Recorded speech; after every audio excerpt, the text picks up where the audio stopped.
नमस्कार। आज का हमारा टॉपिक है द इंपीरियल ऑफिशियल्स। इस टॉपिक के अंतर्गत देखने को मिलेगा कि मुगल शासकों की तरह इनका पूरा का पूरा साम्राज्य ही बहुत मजबूत था। साथ ही देखने को मिलेगा कि मुगल शासकों ने पूरे के पूरे अंपायर को केंद्रीकृत या सेंट्रलाइज अंपायर बनाकर रख रखा था, जिसके अंतर्गत देखने को मिलेगा इन लोगों ने अपने पूरे साम्राज्य को अलग अलग लेवल्स मीन्स स्तर या लेयर में डिवाइड कर रखा था, जिसके अंतर्गत देखने को मिलता है कि टॉप लेवल पर सेंटर और सेंटर में कौन कौन से अधिकारी हैं ये जानेंगे। साथ ही देखने को मिलेगा कि सेंटर जब अनेक सूबों में डिवाइड होगा तो सूबे में कौन अधिकारी किस किस रेस्पॉन्सिबिलिटी को निभा रहे हैं ये भी जानेंगे। साथ ही देखेंगे जब सूबे से जब छोटी इकाई पर चलकर देखते हैं तो यहाँ देखने को मिलेगा वो सरकार होगी, सरकार में कौन है। फिर अंत में देखेंगे कि परगना और इससे सबसे छोटी इकाई ग्राम रहेगी।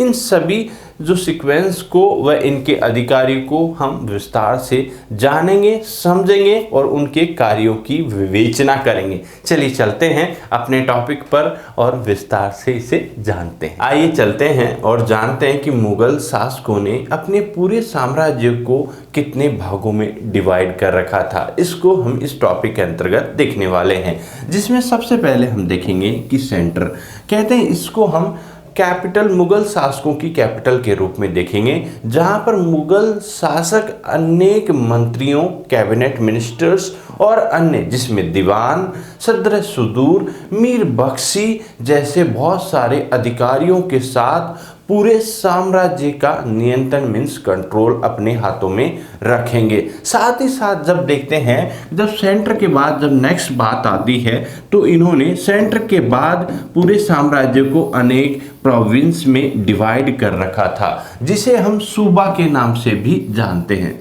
सूबाज। सूबाज ये था जैसे वर्तमान समय में आप इसे स्टेट के रूप में भी देख सकते हैं।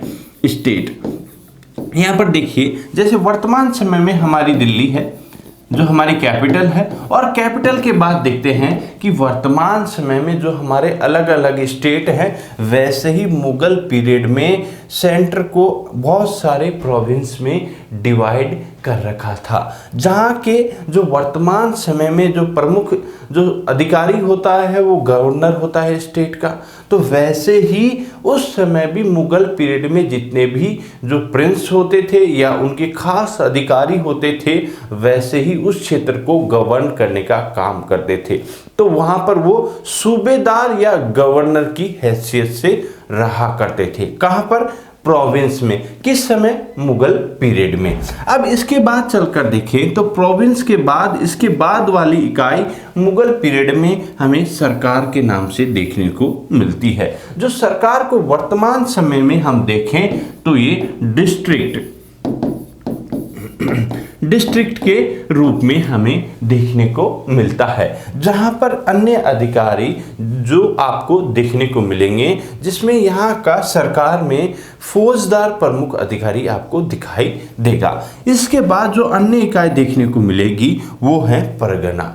कहां पर? मुगल पीरियड में। जो परगना को हम वर्तमान समय में सब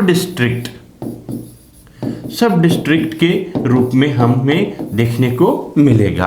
अब इसके बाद भी एक छोटी इकाई थी जिसे हम ग्राम के नाम से या विलेज के नाम से जानते हैं। ये वाले विभाजन के आधार पर देखने को मिलता है कि पूरा का पूरा मुगल साम्राज्य पूर्ण रूप से केंद्रीकृत था, जिस पर मुख्यतः शासक का कंट्रोल होता था, और ये सारे के सारे अधिकारी जैसे प्रोविंस के डायरेक्ट यहाँ पर सेंटर को या शासक के नियंत्रण या शासक के द्वारा ही जवाब तलब या कोई मैसेज दिए जाते थे, वो डायरेक्ट शासक को दिए जाते थे।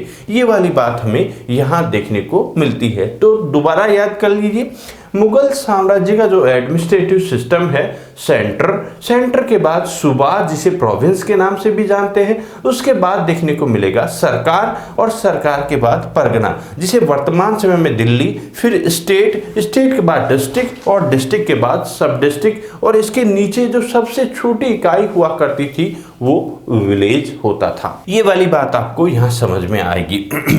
अब देखते हैं कि मान सिंह जी लगे हाथ हमें ये भी बता दीजिए कि आपने ये विभाजन तो बता दिया, अब बताइए कि सेंटर में कौन कौन प्रमुख अधिकारी होते थे जो शासक के लिए मतलब उनकी सहायता में लगे रहते थे। तो यहाँ पर हमें देखने को मिलता है दीवान या वजीर। अलग समय में कभी दीवान भी रहा, कभी वजीर भी रहा। जो वित्त का प्रमुख अधिकारी हैं, आय व्यय के सारे लेखा जोखा और अन्य काम भी जो वजीर देखा करता था मुगल पीरियड के अंदर, जो सबसे प्रमुख अधिकारी होता था, जो शासक के बाद होता था। आगे चलकर देखते हैं मीर बख्शी। मीर बख्शी सेना का प्रमुख अधिकारी होता था, जो ये किसी भी मनसबदार देने, भर्ती करने, किसी को प्रमोट करने, उनकी डिमोट करने, ऐसे बहुत सारे काम स्वयं मीर बख्शी देखा करते थे। साथ ही सरखत नामक एक लेटर पे जब ये साइन करते थे मीर बख्शी, तभी अन्य अधिकारी उन सभी सैनिकों के पेमेंट को दिया करते थे। इन्हीं के साइन से पेमेंट होता था। किनके? मीर बख्शी के। इसके बाद हमें खान ए समान, ये अलग अलग काल में अलग अलग नामों से भी जाना गया। ये यहाँ पर जितने भी साय जो मैन्युफैक्चरिंग वगैरह के काम होते थे, साथ ही साथ सामान वगैरह, बड़े बड़े डिपोज और अन्य जो महत्वपूर्ण काम होते थे, उन सभी की देख रेख या उनके इंपोर्ट या एक्सपोर्ट का काम देखते थे। खान ए सामान, सामान नाम ही देख लो, सामान जो सामान वगैरह की देख रेख करने वाला यही अधिकारी हुआ करता था। जिसके बाद देखते हैं सदर ए सुदूर। सदर ए सुदूर को वर्तमान में हम चीफ जस्टिस के रूप में देख सकते हैं, जो न्याय का प्रमुख अधिकारी होता है। टॉप लेवल पे ये होता है और बॉटम लेवल पर जाके देखेंगे काजी के रूप में रहेगा, जो न्याय व्यवस्था को देखा करता था। लेकिन जब न्याय की बात आएगी तो स्वयं अकबर भी अपने दरबार में लोगों के जस्टिस का काम किया करता था और अलग अलग शासक अलग अलग दिन फिक्स करके रखते थे कि वो वहाँ पर अपने दरबार लगाते थे और लोगों की समस्याओं को सुनते थे। ये वाला हमें सेंटर का, जो सेंटर के अंदर जो प्रमुख अधिकारी देखने को मिलते हैं। अब चलते हैं नेक्स्ट टॉपिक पे। देखने को मिलेगा कि सेंटर के बाद हमने विभाजन देखने को मिलता है प्रोविंसेस मीन्स सूबों के अंदर कौन थे। यहाँ पर भी आपको 3 प्रमुख अधिकारी दिखाई देंगे। तो यहाँ पर आपको दीवान, बख्शी और शद्र। सूबाज में, सूबाज मीन्स वर्तमान समय में स्टेट के रूप में भी आप देख सकते हो। The division of functions established at centre was replicated in the provinces सूबाज where the ministers had their corresponding subordinates. कहते हैं यहाँ पर आपको देखने को मिलेगा कि जितने भी अधिकारी हैं सूबा के, इसके ऊपर गवर्नर दिखाई देगा जो प्रमुख अधिकारी हुआ करता था और इस पूरे सूबे पर उसी का कंट्रोल रहता था। लेकिन यहाँ पर देखेंगे दीवान जो वित्त का प्रमुख अधिकारी, बख्शी मीन्स सेना का प्रमुख अधिकारी और सदर मीन्स न्याय का, ये सब लोग गवर्नर के प्रति रेस्पॉन्सिबल नहीं होते थे। ये जो सेंटर वाले गवर्नर, सेंटर वाले अधिकारियों के अंडर में आते थे, ये उन्हीं को रिपोर्ट करते थे, न कि गवर्नर को। यहाँ गवर्नर इन सब लोगों को कोऑर्डिनेट करने का काम कर रहा है, ये बात आप याद रखिए।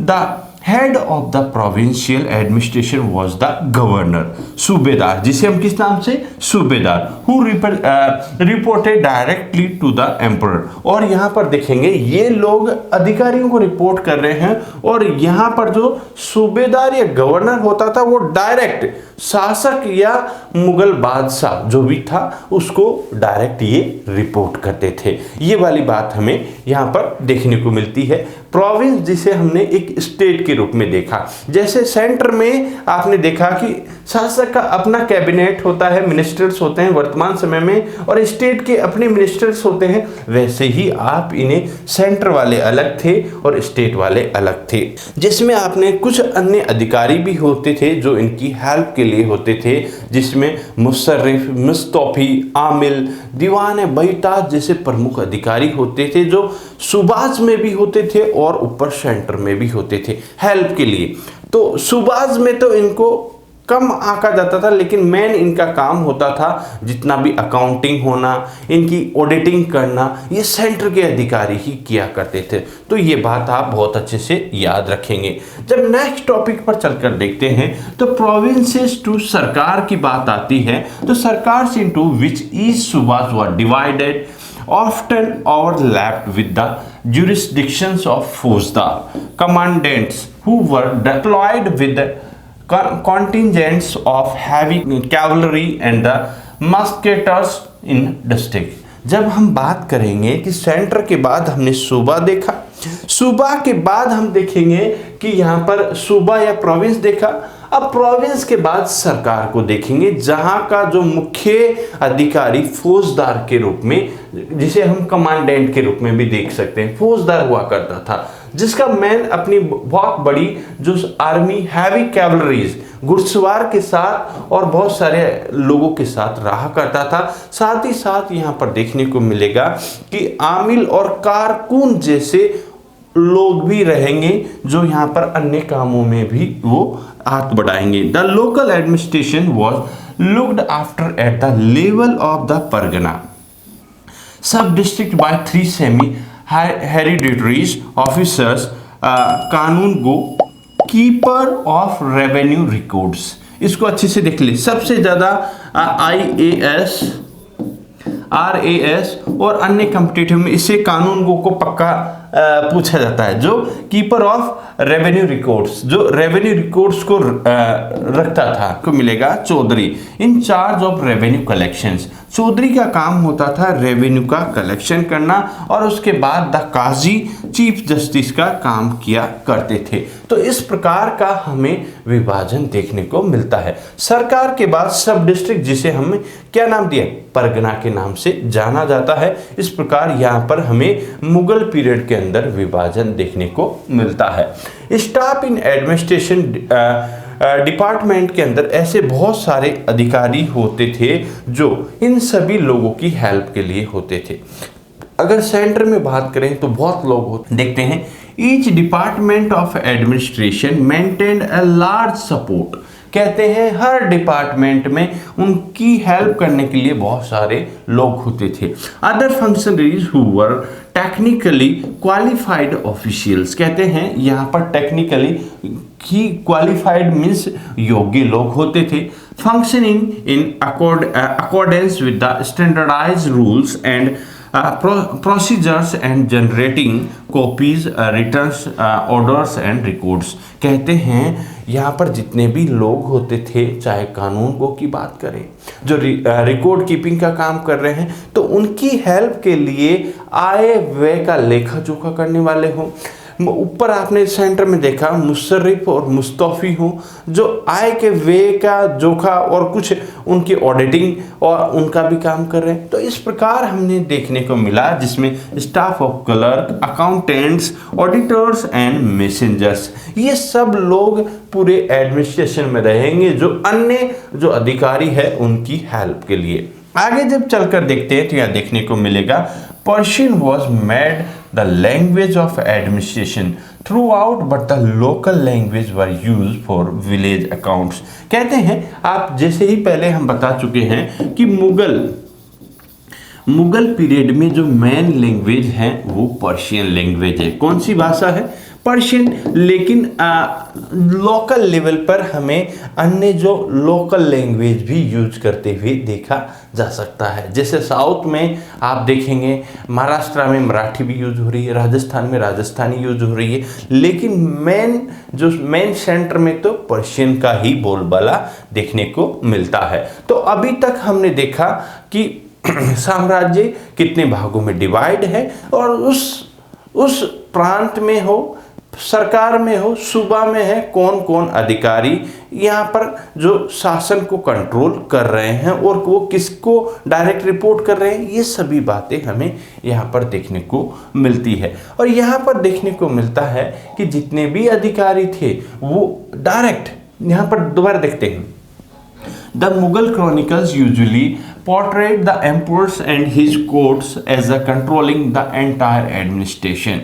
कहते हैं कि यहाँ पर जो मुगल शासक था उसका पूर्ण नियंत्रण था local level, apparatus down to the village level. कहते हैं टॉप लेवल से जो बॉटम लेवल पर जो गांव तक था वहां तक डायरेक्ट जो कंट्रोल था वो शासक का देखने को मिलता है। Yet as you have seen this could hardly have been process free of tension, जिसे भी हमें देखने को मिलता है। Relationship with the local landed magnates, the zamindars and the representative of the Mughal emperor was sometimes marked by the conflicts over authorities and share of the resources।